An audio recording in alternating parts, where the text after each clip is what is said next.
Hello and welcome to India's World. Prime Minister Manmohan Singh is visiting Japan in a bid to lend further impetus to India-Japan ties. He was supposed to go to Japan last November, but because of sudden elections there, he had to postpone his visit. Coincidentally, the Prime Minister's visit to Japan comes on the heels of Prime Minister of China's visit to Delhi. Many political observers believe that Japan and India are becoming allies against China in the face of Chinese aggressiveness in Asia. Both countries have problems with China. China has been aggressive on their borders, and both think China has acted illegally. Prime Minister Manmohan Singh's visit to Japan will show whether India can balance its shake hand with China with its embrace of Japan. To discuss the potential of India-Japan ties, I have with me a distinguished panel of experts. We have Ambassador Nalin Surie. He's a former ambassador to China, High Commissioner to Britain, and an expert on Japan. You've handled Japan in MEA for a long time. My old friend, Professor Brij Tankha, he was professor of modern Japanese history at Delhi University. He is currently honorary fellow of Institute of Chinese Studies. Dr. Srabani Choudhury, she is associate professor at Center for East Asian Studies in School of International Studies, JNU. So welcome all of you to this conversation. Let me begin with you, Ambassador Surie. India and Japan are celebrating 60 years of their diplomatic ties. Prime Minister of India has gone there. It's expected that Japanese Prime Minister Shinzo Abe will probably come by the end of the year. Before that, Emperor Akihito and Empress Michiko are coming here, the first Japanese emperor to visit India. But 60 years is a long time in a relationship, and there have been many ups and downs. So take us through these major sort of markers in this relationship. You're right. It's a relationship which, according to me, should have been much stronger. But the good thing is that this has begun to happen since the beginning of this century. But let me take you back a little bit. India was one of the first countries which signed a peace treaty with Japan. And we began with the supply of iron ore to Japan, which Japan needed for its reconstruction processes. But then we all got caught in this Cold War syndrome. And somehow, we got left behind, although Japan became a major aid donor for India and has been and still remains India's principal aid provider. But the relationship never really progressed beyond that. It's only after the end of the Cold War, and even then, after 10 years of India's so-called economic reforms, that it's the beginning of this century with the visit of Mr. Mori to India. Then Prime Minister Vajpayee went at the invitation of Mr. Koizumi in 2001. And since then, gradually the relationship has evolved.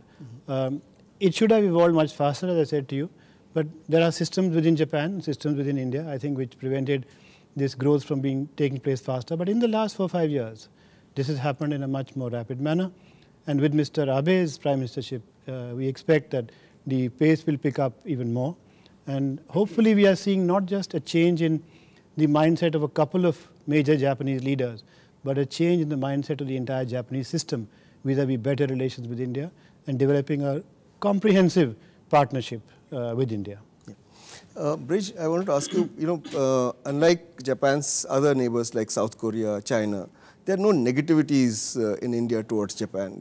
Japan had its imperial wars of expansion. They didn't really affect India. So there's a lot of positive feelings in India towards Japan. And yet, as Master Surie says, the relationship really hasn't taken off. So much goodwill and so little to show for it. Well, I'm a historian, so I'd like to take a slightly different tack.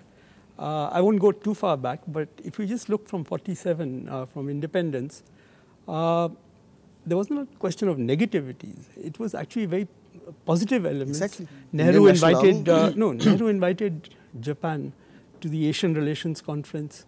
The 50s was dominated by a great feeling of friendliness towards India in Japan. Yeah. If you look at the generation of scholars that grew out of that 50s experience, they laid the foundation of India studies, modern India studies. So there was a lot of, if you will, the beginnings of interaction through the Colombo Plan, and students went from here to Japan. Japanese came to India. It's post-60s, I think, that this relationship begins to, as it were, be put on the back burner. And from the 80s, again, it takes off. And I think, again, we are at a stage, at least from about 2000, where aside from government-to-government interaction deepening or economic interaction deepening, there's been a wider appreciation within the Japanese intelligentsia, if you will, of India. And I think in India as well, there's been a deeper knowledge and engagement with the Japanese. But did the relationship go down because of India's nuclear tests initially? At the official level, yes, and I think in Japan there is there's a nuclear allergy, as they call it. So it is an issue. It's hard to justify to your own people when you've had this long peace movement and so forth, and you've also taken positions against nuclear weapons.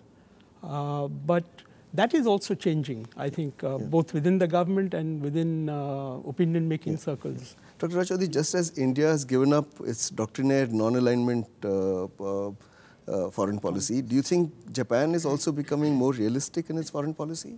Yes, I think especially in the turn of this century, Japan probably has realized that being an ally with only USA and trying to map what USA says in the Asian continent wouldn't do.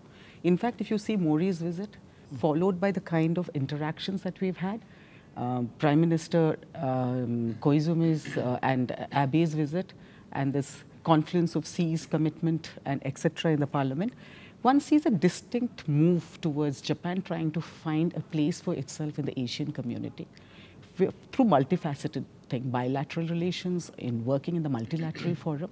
And I do believe that, as Professor Tankha just mentioned, that the goodwill of people being there was not being bridged by enough bridges. You know, you had one political level, but you need many tracks working. And I think finally in India we have the whole lot of tracks, you know, track 2, track 1, and people-to-people exchange developing. But Surie, tell me something. You know, I mean, we talk of forging a greater security, closer security relationship with Japan. But what is the congruence of strategic interest between India and Japan? Japan's military strategic interests in South Asia are essentially limited to protection of the sea lanes and maritime security. Well, protection of sea lanes is a very big issue.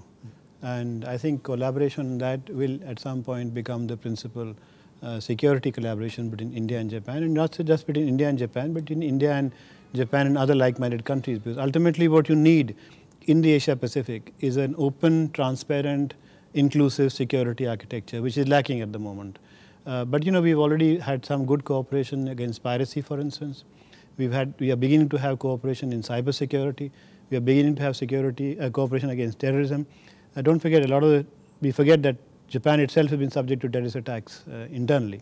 So there are many areas on the security front where we can collaborate. And of course, don't forget, a very major change taking place is supply by Japan of defense equipment to India. Yeah. I think for us to understand what Japan wants from India and what Japan believes it should be doing with India, it's important not to read what the Prime Minister is saying, but also the very recent address by the Deputy Prime Minister and Finance Minister of Japan in Delhi, Mr. Taro Aso. And I think he's spelled it out for you. If you have any doubts about what Japan wants to do, it's very clear that they want to take this relationship to the next level. The issue is, will we meet them halfway? Okay. At this point, we need to take a short break. We'll continue with this interesting discussion after the break. Don't go away. Welcome back. We are discussing the potential of India-Japan ties. Brij, I wanted to ask you, is the rise of China the primary factor driving India and Japan closer? Well, you know, that's what I keep reading everywhere. But, and I'm sure there's an element of truth there. Certain groups in Japan, certainly, and the present government certainly seems to think that way. But I think the basis for the relationship and the need for this relationship is wider than that. And I think it would be, to my mind, it's a danger to focus only on this. There may be groups in, whether it's in the United States or in Japan, which support this idea.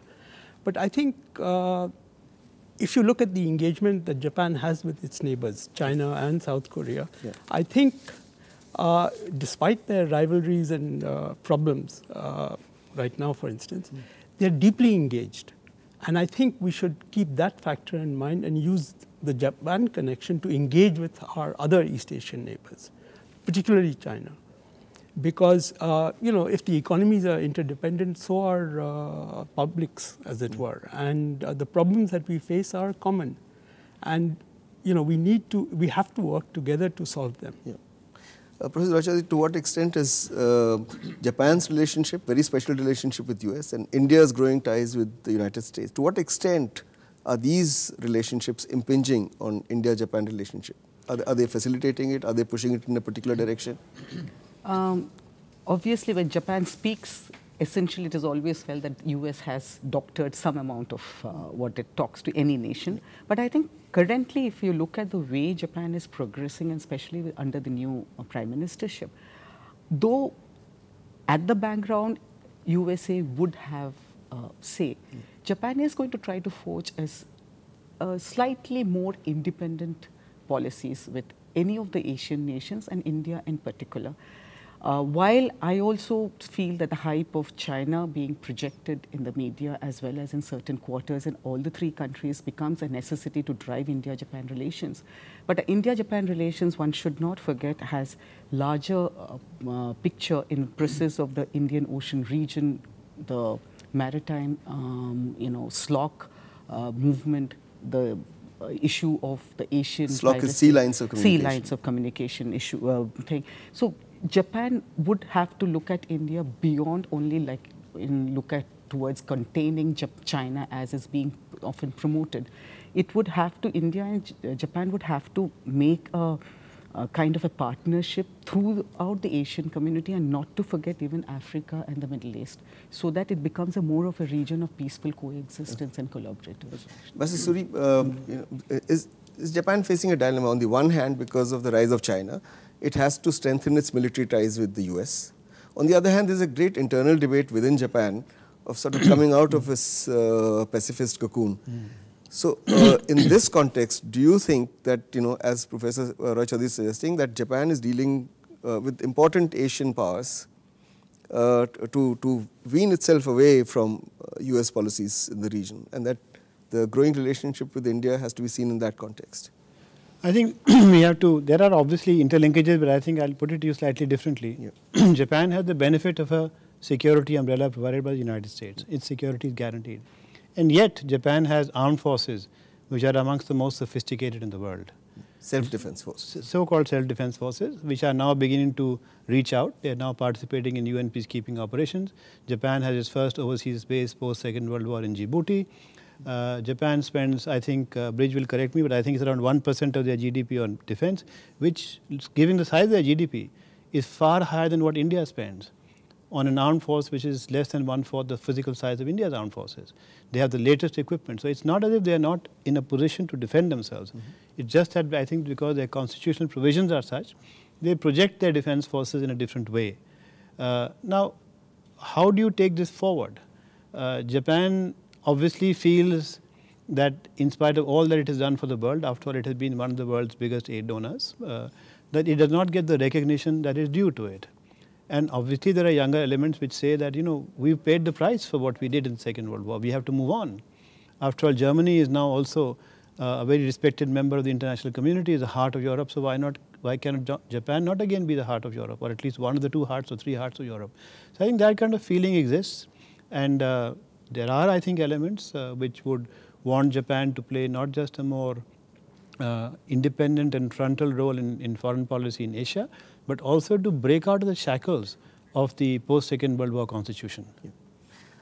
Brij, as far as India is concerned, should India become part of a hedging strategy either against the US or against China, or should India really ought to be operating on its own in a multilateral forum in Asia?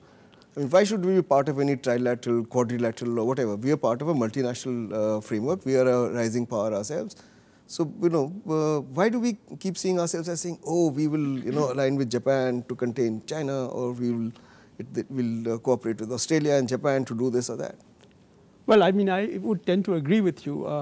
For instance, this question of allying with Japan to contain China, if you talk to at least specialists on China in Japan, they don't really see this India as a hedge against China at all. So, I mean, is this a viable strategy? I don't think so. I think, as I said, we need to work with Japan, certainly, and we need to work with China and Australia separately.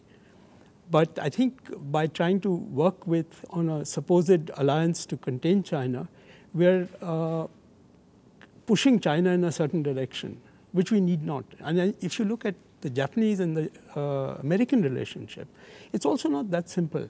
I mean, Abe has very clearly said the US alliance is the most important. But the US has been pressuring Abe not to do many things vis-a-vis China. Yeah. And you know, they've even, if you will, moved from pivot to rebalancing, you know, softening their approach and so forth. So you could tomorrow have a G2 rather than, so where would we be then? Okay. At this point, we need to take a break again. We'll continue with this discussion after the break. Don't go away. Welcome back. We are discussing the potential of India-Japan ties. Professor Roy Choudhury, you know, the Indian press is full of civilian nuclear deal with Japan, as if, you know, everything hinges on that. And Japan says it's committed to that deal. Why is Japan committed to transferring nuclear technology to India? And why is India keen on getting nuclear technology after Fukushima disaster? One would have thought that they would be rethinking both in Japan and in India. The nuclear issue, when it opened up in the 2010, we were also looking at the Comprehensive Economic Partnership Agreement. And at that point of time, the nuclear energy and the deal with India, the deal that India was looking at, and Japan sort of made an entry.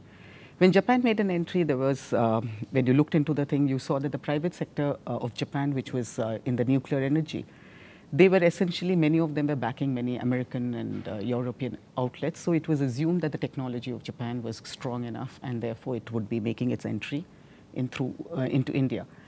Post-Fukushima, while experts definitely have a different opinion, but somehow the media as well as the general population believes that Japan still is the country to look for towards nuclear energy. But our relationship, irrespective, would go on. You know, yeah, I mean, I don't think that would civilian nuclear deal is not the most important thing between India and Japan. Yeah. In fact, I don't expect you know, much happening on that front, even in this Prime Minister's visit this time. Rather, there are many more other issues on which probably bigger and more fruitful steps will be taking place in the next 3 rounds. Mrs. Surie, you know, the more fruitful aspects could be economic ties. So, you know, why haven't we realized the full economic potential between these two countries? You know, when India liberalized in the 90s, Japanese response was extremely poor. The South Korean response was so much better. Japanese companies, except for Suzuki, Japanese companies were very slow in coming to India, and you know, one doesn't understand that here is an economy that thrives on trade and commerce, and is so lukewarm to the liberalization that was taking place in India. Has that changed? I think that has changed, and I think some of us used to tell the Japanese when we were dealing with Japan that, you know, you're going to lose out to the Koreans, and they have. Yeah. But I believe from what I read in the economic media now that the Japanese are making an effort to come back. But I think there are 2 or 3 reasons why this happened. First, I think the lure of the Chinese market for Japan was huge. And it is extremely important for Japan in the early 90s to restore its relationship with China, which, as you know, has been a very difficult one over the years. And so that involved a lot of assistance, investment, trade, etc. It's a huge partner now. The second reason I think is that, you know, India was seen as an aid-dependent country. India was a country which Japan provided aid to and did not really need to trade and invest with. The important factor here is that Japan has to now switch from aid to trade and investment with India. And that, I think, has been the focus of our argument with them from what I read and hear in recent years. And the third factor, I think that the Japanese expect a certain amount of stability and continuity, and from their perspective, a certain amount of balance in our policies, which they find are available in China and other Southeast Asian countries, which perhaps don't exist in India. I'm trying to be polite, but, you know, I think they want certain stability which they have not found here. But they will begin to find it. But I just want to hark back to the nuclear issue, just if you'll give me a few seconds. Sure. I think it's important for us also that we have the nuclear deal with Japan. Ultimately, if we are going to go down the nuclear route, Japan will be should be a very major supplier of equipment to India. But is it really for energy needs we want the deal, or for partial recognition of, you know, a nuclear power, halfway house between the recognition of powers and the recognition of India as a nuclear power happened post 98. As you remember, the Japanese cut off all assistance, and then they resumed the assistance after Mr. Vajpayee's visit in December 2001. And, you know, they were very keen that we ask for it. We didn't ask for it. Ultimately, they decided they didn't want to be the only ones left out in the cold. Because one of the reasons why I think the nuclear tests and the aftermath was successful is that India withstood the sanctions which everybody imposed on India. And it is the countries themselves which withdrew the sanctions. India did not ask any country to withdraw the sanctions. So I think that recognition happened, but I think it's important for India that Japan accepts India as a responsible civil nuclear country. Okay. Okay. It's not just important for Japan as a supplier, but I think it's important for India also. No, point taken. Yeah. Brij, would Indian market have been as important for Japan as it is today if there were no domestic compulsions? I mean, you have an aging population. The average age in Japan is 40 years. In India, is less than 30. 1 in 4 Japanese is 65 years or above. The revenue share of companies from domestic market is shrinking. Canon used to be 30% domestic market. It's gone down to 10%. People are not buying cars. The older population prefers to travel by public transport. So how much of a compulsion is that in trying to engage with India commercially? Well, I think one is, as been mentioned earlier also, is that China is the great place to invest. But it's saturated now. Well, but they have got in some, about 30–40% of manufacturing is carried out in China. It's still, it provides them the scale that they can manufacture at. And there are many other countries, whether they're manufacturing, let's say, shifting to Europe or Latin America to supply those markets. So India is still probably lacking in the infrastructure to attract certain kind of investment, certain types of cameras, autos, air conditioners, fast-moving consumer goods. The sale of the market share in domestic, the share of total revenue coming from domestic market is shrinking. But that's because Koreans are better at it. Now, of course, with Abe's policies of devaluation, it's affecting Korean trade as well. Because then their products may become competitive. Okay. Why are Japanese companies reluctant to set up manufacturing bases in India? They've been very reluctant. As he hinted at, they're manufacturing in China, Thailand, and Japan itself, and they're importing from there, and therefore they price themselves out of the market in India. Yeah. I think traditionally, I think it still continues to have a mental block towards India. It's like it's a long distance away from Japan. China is in their backyard. This traversing this distance has been what I think has been happening in this century. And if you look at progressively, we've been having this year, if you look at the data, we've had a 16% increase in number of bases that has been set up, offices that has been set up by Japanese company. Essentially, the Japanese Bank of International Cooperation always comes up with a report which he submits every year to our Ministry of Industry. And if you look at it, it's been harping on the same issues of infrastructure, tax, etc. Issues is these are issues that is there for any companies that are coming in, whether it is Japanese, Korean. Why is it others are doing it Japan? Japan, I think, generally we've so far been having only the large companies looking at India, and you need the small and need the small and the medium scale industry is the backbone of Japanese. Right. We're running out of time, so last word to you. What is it that India is doing right with Japan, and what are the pitfalls that we should avoid? I think what India is doing right with Japan is that India is beginning to respond positively to the very positive signals that have emerged from Japan in the last 2 or 3 years. I think the pitfall to avoid is that we have to develop an independent relationship with Japan. It does not have to be seen in the context of our relationship with the United States or China or whatever. Those are incidental factors. Japan is an important country in terms of supply of technology, investment, innovation, knowledge, and a whole host of other things. I think for that purpose, we need all that from Japan as a developmental multiplier in India. Okay. So we must avoid the temptation of looking at Japan as a hedge against A, B, C, or D. Okay. We take it independently just like every other country does. On that note of caution, we've also run out of time. So thank you very much for sharing your views on India-Japan relations, and let's see how this relationship develops. That's all we have for you today. We'll be back again next week with another issue. Till then, goodbye.